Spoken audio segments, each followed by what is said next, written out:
m'appelle Antonin et je suis le président et fondateur de l'association Artefac. Et moi je suis Marlène et je suis chargée de développement chez Artefac. Et du coup nous ce qu'on fait c'est qu'on accompagne et on produit des projets artistiques étudiants.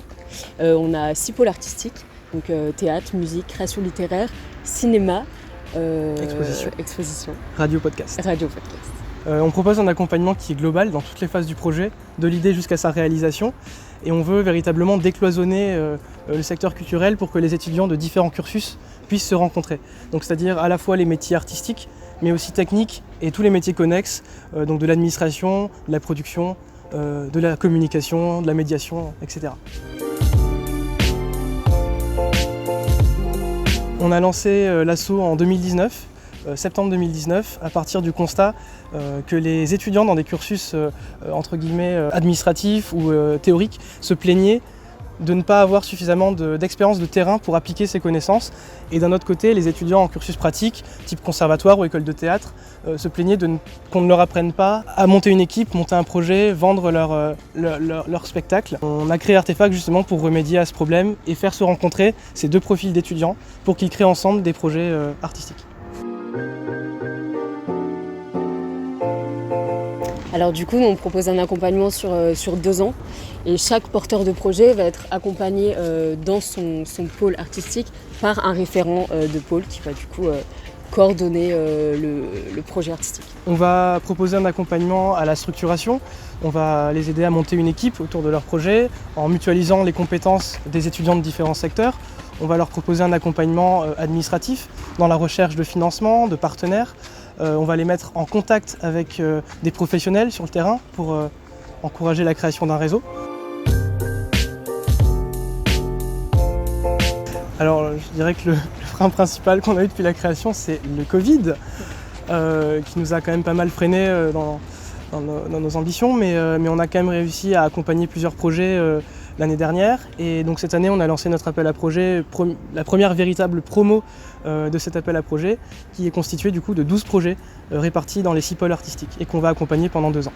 À côté de ça, on développe aussi un pôle création qui sera le prolongement de l'accompagnement projet pour vraiment couvrir toute la transition des études jusqu'à l'insertion professionnelle. Du coup là, nous, notre objectif, c'est vraiment d'aller voir les étudiants, leur parler directement pour leur proposer ce programme d'accompagnement. Donc là, c'est un des freins qu'on rencontre un peu, c'est vraiment d'aller rencontrer notre cible au plus près.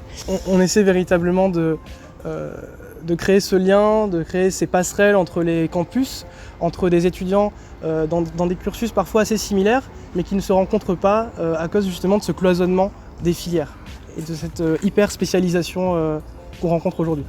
Donc le défi vraiment, ça va être de permettre à ces étudiants de se rencontrer et de connaître le dispositif, qui n'est pas un dispositif du coup propre à leur structure, mais véritablement interuniversitaire. Du coup, Sorcières, c'est une exposition qui a pour but de revaloriser les figures de sorcières à travers le prisme de la sororité. C'est une exposition collective, pluridisciplinaire, d'artistes plasticiennes, photographes, également littéraires. Et on a accompagné Louise, du coup, la porteuse de projet et commissaire d'exposition, pendant 2 ans, depuis que le projet a commencé l'an dernier. Et là, actuellement, le projet est exposé à l'Université de Paris, dans le hall des Grands Moulins, dans le 13e arrondissement.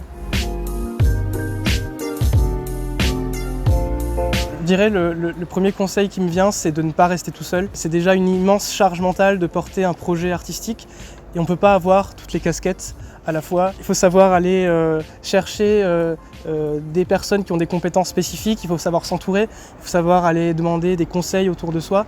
Et il y a des structures qui proposent cet accompagnement, il y a des personnes, des étudiants qui ont envie de s'investir dans des projets et qui ont des compétences et des nouvelles idées à apporter.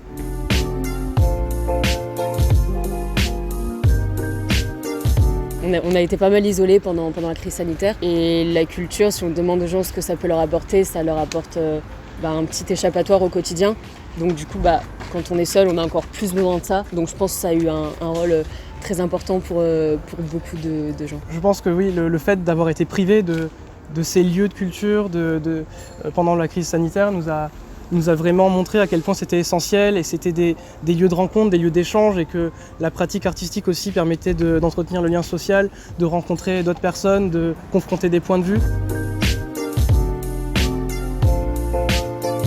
Si vous avez un projet artistique, n'hésitez pas à juste franchir le cap et à essayer de réaliser ce que vous voulez réaliser, parce qu'il y a des gens autour qui vont vous soutenir.